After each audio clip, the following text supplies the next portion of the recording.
You can leave the streets, you can leave the relationship, you can leave the lifestyle. But the things that you do today will affect you down the road. Today, Chrisean Rock, she's in the headline, and it is said that she very well could be arrested for something that she was involved in. Now, I don't know what she did and what she didn't do, but I do understand and know the rumors, and it's been some time. But I'm not here to talk about her, but I'm here to talk about a law that all of us face. And it's the law of reaping and sowing and the decisions that we make. I came from the street code, not a tale for the weak. I learned what loyalty costs and what betrayal could eat. I knew that cold look when a brother go blind. I knew the weight on a man when he carried a crime. Then Christ found me, and he broke my old frame, took the bruised part of me and called it by name. What I dragged through the mud, he brought up to the light. Gave my whole past a job, gave my whole wound sight. Now I know what I was, now I know what I'm for. Every scar got a purpose, every dark got a door. I was bent, but he kept me. I was hard, but he stayed. Now the fire in my chest got a kingdom to praise. Kingdom youth, kingdom youth. He made it. Kingdom youth. What the world tried to waste, he made it. Kingdom youth. Kingdom youth. The reality is, let's be honest, a lot of times people, they rush to media sites to hear the latest gossip, the latest news about their celebrity and about who's doing this and who's doing that. And it doesn't do anything for us. It's just the latest news and people are just talking. But at the end of the day, there are real life consequences that we all had to face. For myself, I can remember at a time when I was coming up and you had a lot of dudes doing this, that, and the other. A lot of the homies was out there and they was on missions. And I wasn't innocent at times out there, being turned up and running around and doing what I did. But there were times when God would convict me out there at that time. What does it mean to be convicted? It means to be convinced. It means when a light comes on and when you have an inward weight that you feel that is stopping you. Yeah, God been trying to get your attention. And some of the decisions that we make with people we get involved with, people that you choose to have children with, those things are costly. And today you got people, even up in age, and they're still flirting and playing games. And you know why? Because it's a mindset that they were never delivered of. And it's called arrested development. The harvest of our decisions is based upon the choices that we make.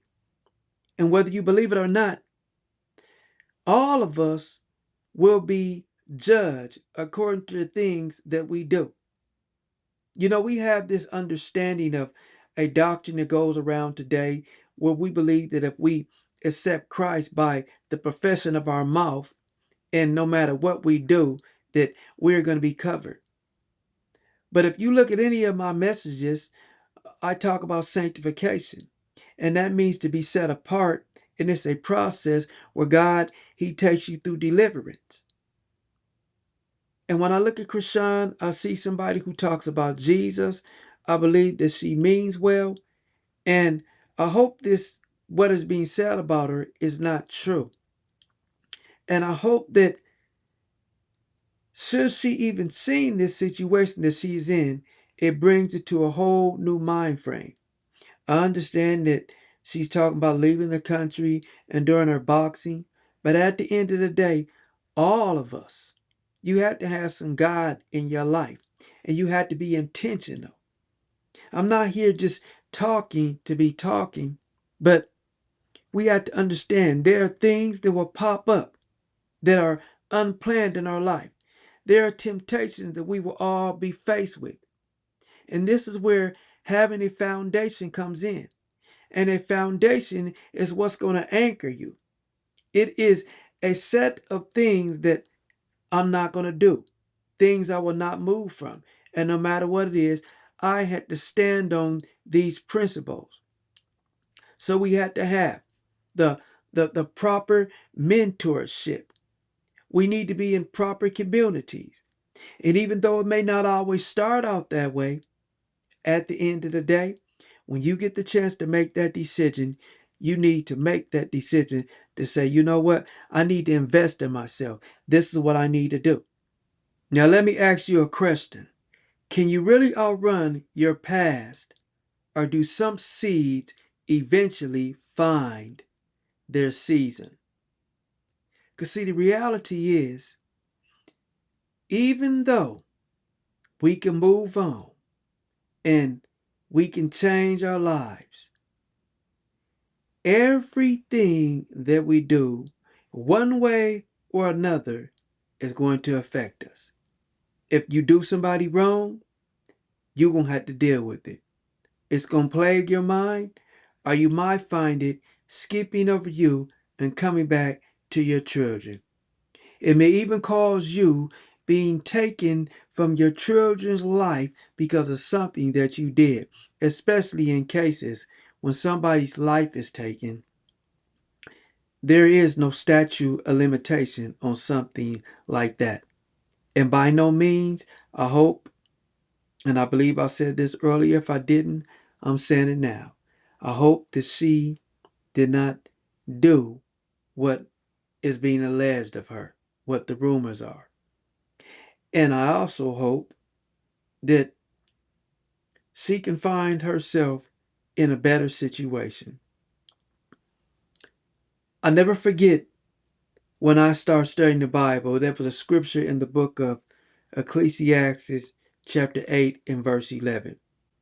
And it said, because the sentence against an evil work, meaning somebody, doing evilness, wickedness, it said, because the execution is not speedily performed, it does not mean that it's forgotten about and eventually it's going to catch up to you.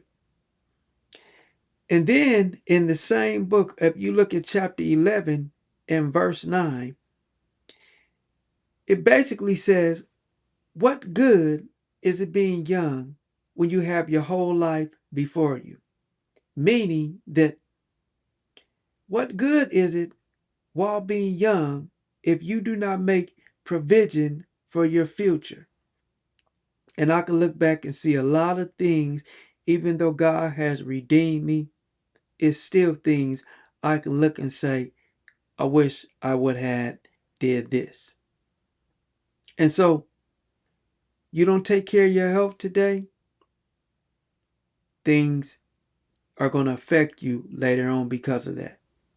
If you don't take care of certain education and certain things, you're going to deal with it later on. And yes, you always can rebound, but we should not just gamble upon that. And some people, they don't. For some people, it's one and done.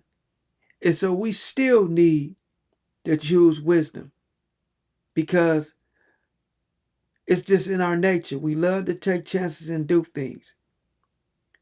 But nobody will escape the judgment and be able to sit up there and say, I didn't know. Because it's not just about information, it's about the unseen conviction that when nobody else sees in that room that we experience. And I'm going to ask you one more question. What happens when the life you've been living eventually asks for answers? What happens? Being that the time will come when we will have to give an account for the things we involved ourselves in and the things that we chose to ignore, the things that we heard over and over and over again. And there's no amount of work that I can do to get away from it. It's nothing that I can do. Why? because I involved myself in something that was meaningful, whether I cared or not at that time, that was meaningful. And the reality is, we can try to deflect, we can try to ignore, but at the end of the day, it still comes down to us and how we will be affected by the things and the decisions that we make. So I just want to give this spiel today. This is my spiel. Listen, if you haven't yet subscribed to the channel, please do so. Give this a like so it'll help us out with the algorithm. And then on Saturdays, we live stream, and this is when I preach and teach a message on something that is very needful. With that being said, may God bless you. You must allow Him to keep you. And how do you do that? You learn to say, Lord, I'm going to give it to you, and watch what He do.